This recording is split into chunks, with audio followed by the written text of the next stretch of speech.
Okay, so hello, good afternoon. Narinig niyo ako? Opo. Okay, so good afternoon. So today, we're gonna discuss yung nasa module nyo is all about the trigonometric function. So yung solving ng trigonometric function bago tayo dumako. Kasi pag sa part na tayo ng mga limits and derivatives, so gagamitin pa rin natin ito iba't ibang klase ng trigonometric function, saka yung graphing. So discuss muna natin how to solve using the trigonometric function. Okay? So, i-remind lang dito yung mga yung mga important standout for the calculus, which is yung mga trigonometric class, yung mga kailangan natin. So, i-review muna natin iba't ibang klase ng trigonometric function.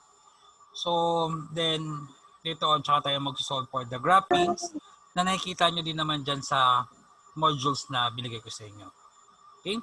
So, i-discuss muna natin yung iba't ibang klase ng trigonometric function. So, dyan sa module nyo, so we have the 6 trigonometric function. So, normally, yung tatlo dyan, just simply the inverse function nung nakikita nyo dyan. So, we have the sine, we have the cosine, and we have the tangent. Okay? So, ito yung 3 basic function for the trigonometric. And yung tatlong naiiwan is just simply the reverse function nila. Okay? So we have the sine, the cosine, and the tangent. So later on, ibibigay ko naman sa inyo yung PowerPoint na to sa slide. Tapos meron din naman din dun sa module natin. Okay? So we have the sine, so pronounced is the sine. Then we have the cosine, pronounced is cosine. Then tangent, then tangent. So we have the Greek letter for theta. So ang tawag dyan ay theta. Okay? So ang purpose ng theta natin, ito yung gagamitin natin for the unknown angle. So yun naman kailangan natin. Okay? So we have the sine, then followed by the word theta. So theta represent an unknown angle. Okay?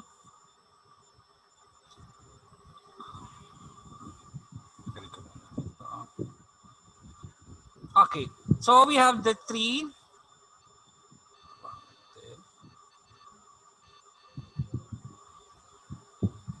Okay. So the three part for the triangle. So we have the triangle. So we have the sine, cosine, and the tangent. So sine formula natin, we have the following. So normally ang nakita natin dito, we have the right angle. Okay, right angle siya kasi we have 90 degrees. Okay. So sa pamagitan ng right triangle na to, makukuha natin yung 6 na trigonometric function such as sine, cosine, tangent, cotangent, cosecant, and secant. Okay? So paano natin daw malalaman kapag naka-sine tayo?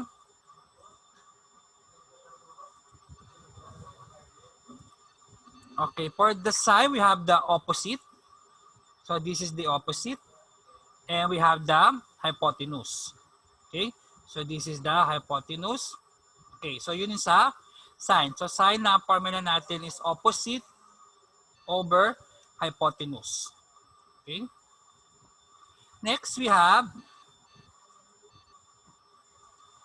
the adjacent over hypotenuse. Okay? So yun para sa cosine. So itong part na to, yung patayo, this is our opposite. Itong nakahiga, that is the adjacent o yung katabi. Pag sabi adjacent, kung sino yung katabi mo o yung sino yung katabi niya, that is the adjacent. Then hypotenuse, yung nakaslant. Okay? So per cosine daw, that is adjacent over hypotenuse. Okay? Then for the tangent, we have the opposite over the adjacent. Okay? So we have the right angle or right triangle. Ito yon. Then sa right triangle natin, itong part na to na nakatayo, that will be our opposite. Then yung adjacent, kung sino yung katabi o yung nakahiga. Okay? Then yung nakaslant, this will be our hypotenuse. Okay? Yan. Using the right triangle. Okay? Right triangle kasi ang gamit natin, ang angle na to ay 90 degrees. Then, itong dalawang hahanapin natin, ang tawag dito ay theta, o ang basa dyan ay theta. Yan. O ang angle na yan is unknown. Okay? So, kung mangyari, bawat symbol natin, bawat sign, meron siyang theta dito na kasama. Bawat sin theta, cosine theta, tangent theta. Okay? So, which is nandun din naman makikita nyo dun sa modules natin. Okay? So, yun ang tatandaan na pag ano. Okay. So, we need a way to remember all this ratio. So, may masyado daw, kung pagtatandaan natin yung 6 na ratio for the trigonometric function, so medyo magulo kung hindi natin kabisado yung formula. So, para matandaan natin yung formula, ito lang yung gagamitin natin. So, tatandaan nyo lang yung so, ka, towa, kaw, sya, syo. Okay?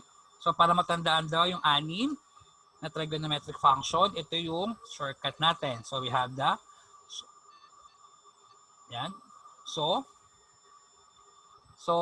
ka, towa, kaw, sya, syo. So, means sine equivalent to opposite over hypotenuse. Ka is per cosine, which is adjacent over hypotenuse. Towa is tangent equivalent to opposite over adjacent. Kaw or cotangent adjacent over opposite. Sya is secant hypotenuse over adjacent. Then syo is cosecant, which is equivalent to hypotenuse over opposite. Using the right triangle. Yeah. So this is the opposite. Yan. And this is the adjacent. And this is the hypotenuse. Okay? So para daw matandaan yung 6, so ang gagamitin nyo ay so, ka, to, wa. Kaw, sya, syo. Okay? Then, kung ano yung bawat letter, yun yung katumbas na ratio. Okay? O is for opposite, H is for hypotenuse, then A is for adjacent. Okay? So, yan po yung shortcut na gagamitin natin for the 6th trigonometric function. Okay? So, now, so we need to find the value for the sine, cosine, and tangent using the following. Using the following theta. Okay? For example, given. So, find the sine, the cosine, and the tangent of angle A. So, this is the angle A. So, given a fraction and the decimal answer, then round it to the 4 places. So, the 4 decimal places down. Okay, so calculus. Prepare natin ng calculus. Yan. So, hanapin daw natin si sine, cosine, and tangent using the following measurement. So, anong sagot daw sa sine, cosine, tsaka tangent? Kung may given tayo na ito yung hypotenuse. Yan. This is the hypotenuse. This is the opposite. This is the adjacent. Okay. Find sine A, cosine A, find tangent A. Okay, so anong sagot for the sine, cosine, and tangent using the SOHCAHTOA. Okay? Sige, kung may calculus kayo dyan, try nyo sagutan, then papakita natin yung solution later on.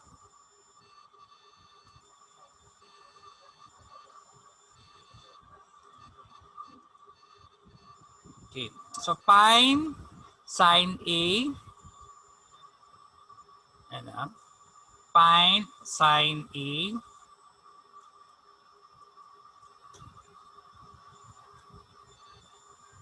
cosine A, and tangent A using the following. 10.8 for your hypotenuse, 6 is for your adjacent,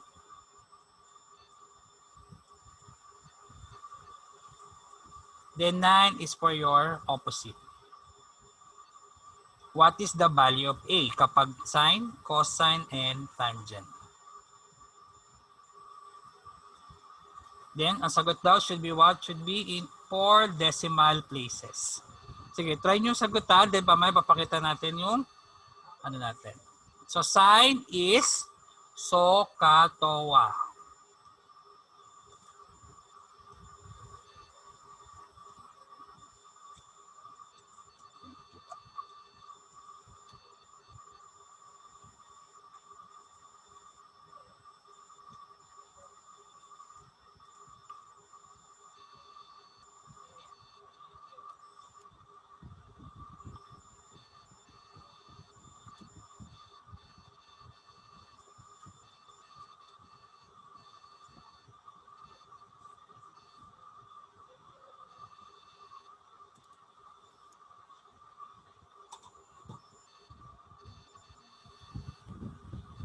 Okay, so nakuha na. So, what is the value of sine? So, sine, di ba?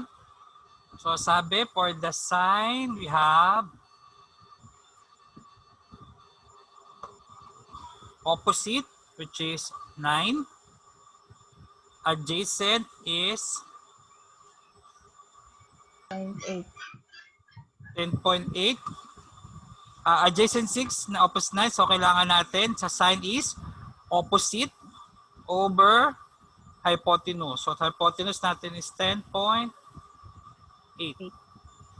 So, 9 divide 10.8 is 0.83. So, that is 0.83. Okay, so 0.83. Then sa calcu, pindutin ang sine tapos 0.83. So, ano magiging sagot?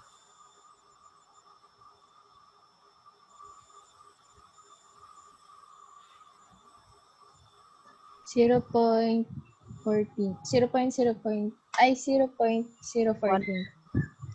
5.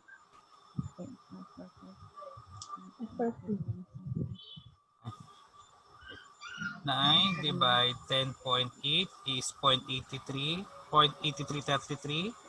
So, sine ng 0.8333 is 0.144. 0144. So, 0. The final answer is 0.0144.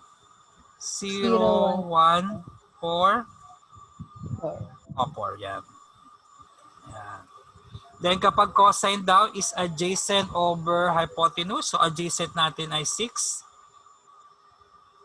Then hypotenuse is 10.8. Then divide muna 6 divide 10.8. Tapos pindutin si cosine. Then kapag tangent naman, we have opposite over adjacent.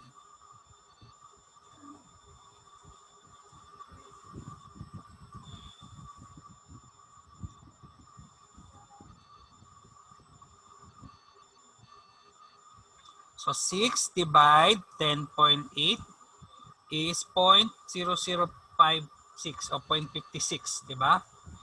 Kasi ang nakuha sa calculator is we have, ayan, so 0, 4 na 5, so magiging 0.5556. Yan, tapos so cosine natin 0.5556. We have, ano nakuha nyo? 0.999. 4 na 9. Yan.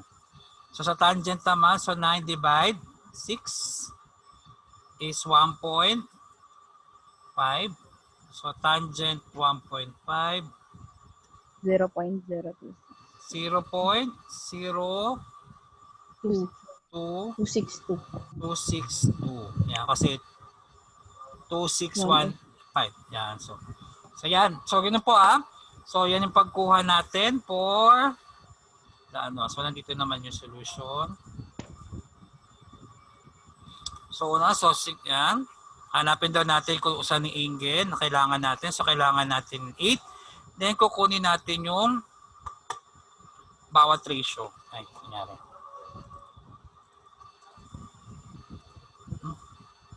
Ayan sa PowerPoint ko.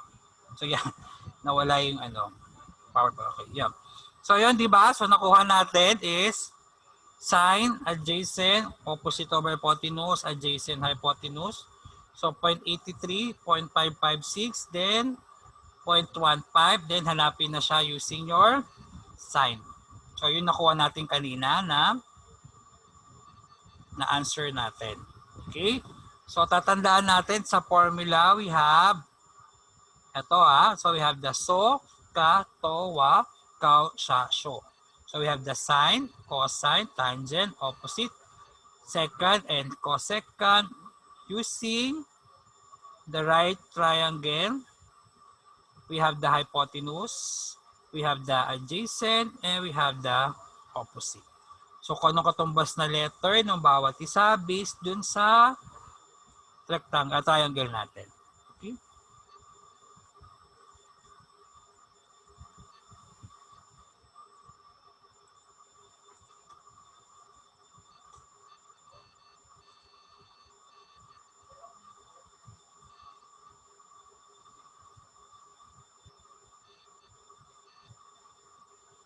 So ito next.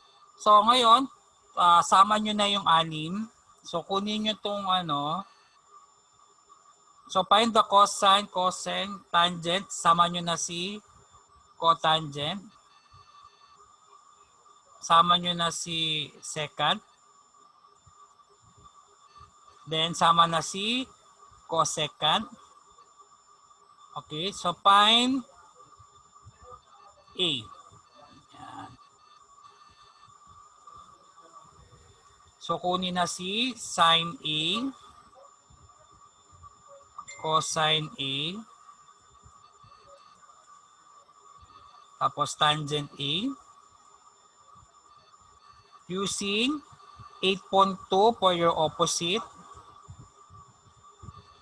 24.5 for hypotenuse, and 23.1 for your adjacent. So find yung 6.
Okay, nakuha na po.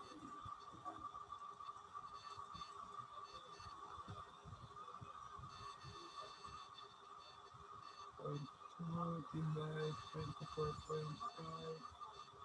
sine and sine.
So yung other formula, nandiyan naman sa ano, for example, kung kukunin nyo yung second, pag hindi nyo makita sa calcul nyo, yan lang naman yung ano, 1 over cosine.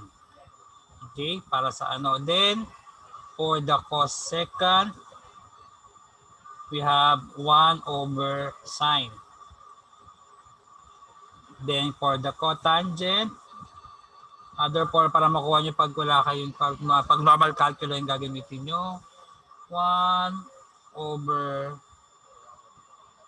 tangent, sorry. 1 over tangent.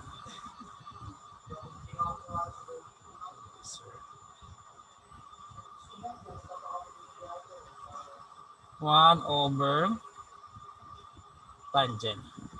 So, pag dyan sa calculus nyo, di ba, we have, pag scientific calculus, we have sine raised to negative dyan. Meron dyan sa calculus, di ba?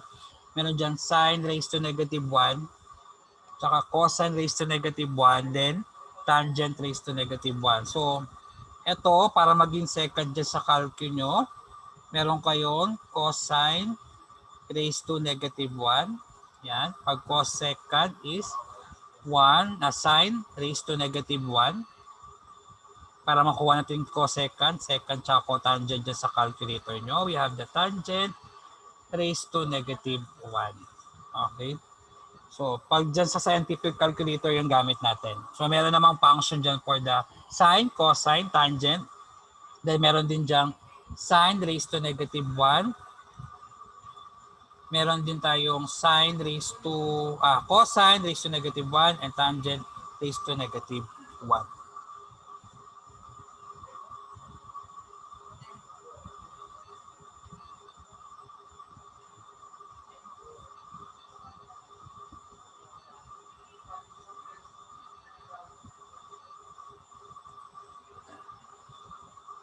Okay, so nakuha na po. So what will be our value?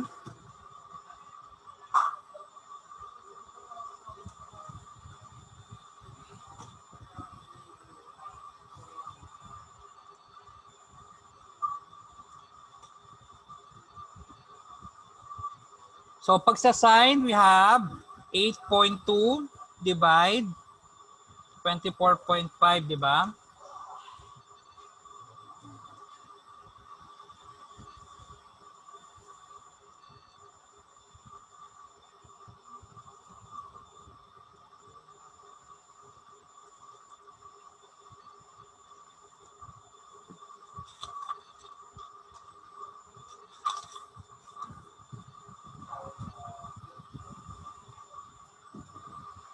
So we have for the sine, so ayan yung sa sine natin. So 8 to divide 24.5 is equivalent to 0.3046. So pag kukunin mo yung sine niya, so ang sine ng 0.3347, we have, ano kuha, 0058. Yan. Then pagka sa cosine, so ito adjacent, hypotenuse. Then for tangent, opposite hypotenuse. So kukonvert nyo na lang siya. Then for the second, paano pag sa second? So second natin ay 1 over cosine. 1 over cosine. Diba?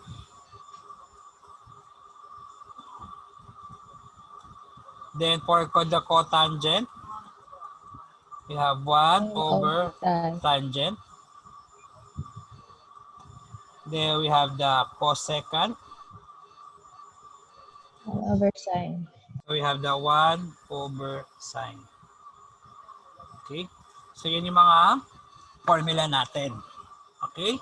So yun yung paghahanap ng mga basic formula natin for the trigonometric functions. Okay? So nakukuha po ba? Okay, so send ko yung PowerPoint ha. I-send ko naman sa inyo ito mamaya.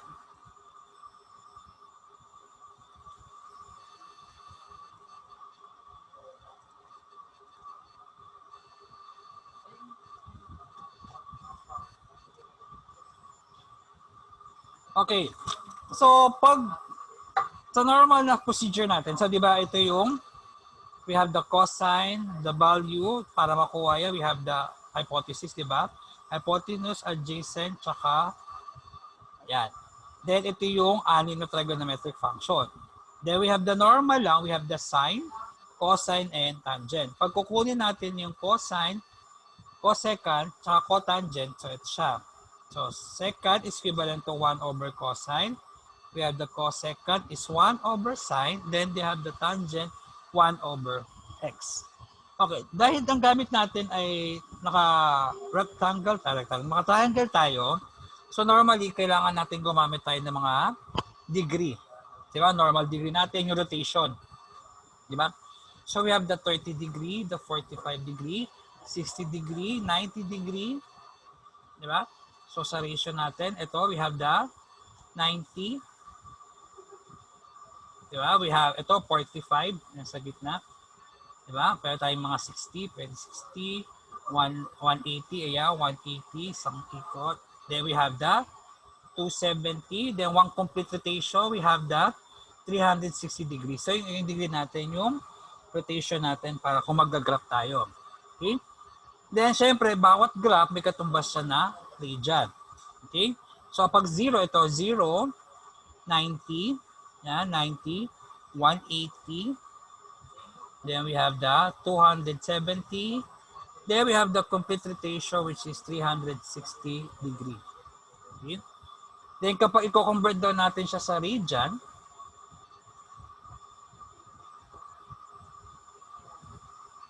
okay, sige mamaya bibigay ko yung sa yung nag-request. Okay? So pag i-convert natin sa radian, so 0 degree equivalent niya is 0. Ang 30 degree katumbas na sa radian is pi over 6. Then 45 is 5 over 40.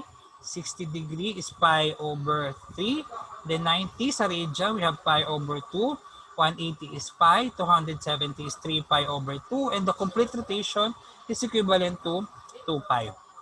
Okay, so gagamitin natin itong radians kapag ipa-plot na natin into graphs yung mga ano natin, yung mga value natin. Okay, which is tatalakayin naman natin yung mga sa later on.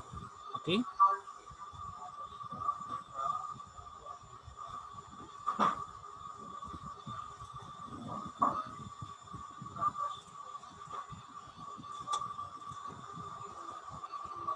So gagawin naman natin. So we have to find the side. So figure out which ratio to use and getting to use a trigonometric button.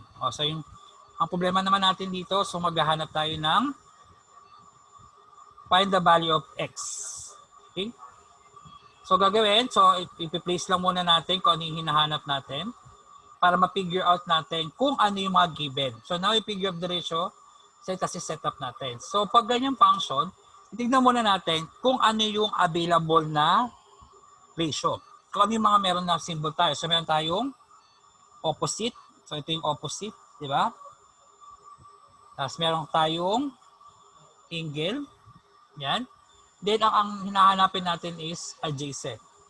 So ano yung meron, paano yung formula yung pwede natin gamitin para makuha natin yung meron tayong hypotenuse. Kaya meron tayong opposite. Ano yung formula na meron tayong opposite? So, pwede daw gamitin si tangent. So, ang given lang kasi is yung opposite tsaka yung adjacent. So, we have the TOA. So, kaya ginamit dito ay tangent. Okay? So, ang walang value to. So, wala naman siya. So, natin pwede magamit yung hypotenuse. So, ang given lang natin is itong x tsaka yung 20 which is yung opposite tsaka adjacent. So kapag sa SOHCA TOA, so SOHCA TOA. So ang given opposite tsaka adjacent, so gagamitin natin ay tangent. Tapos ang angle niya ay 55. Okay?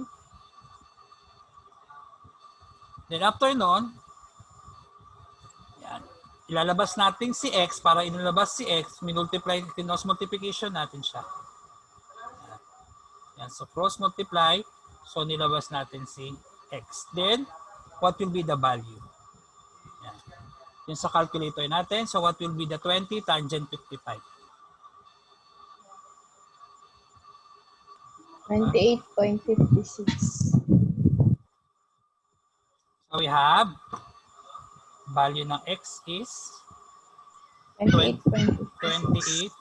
28.56.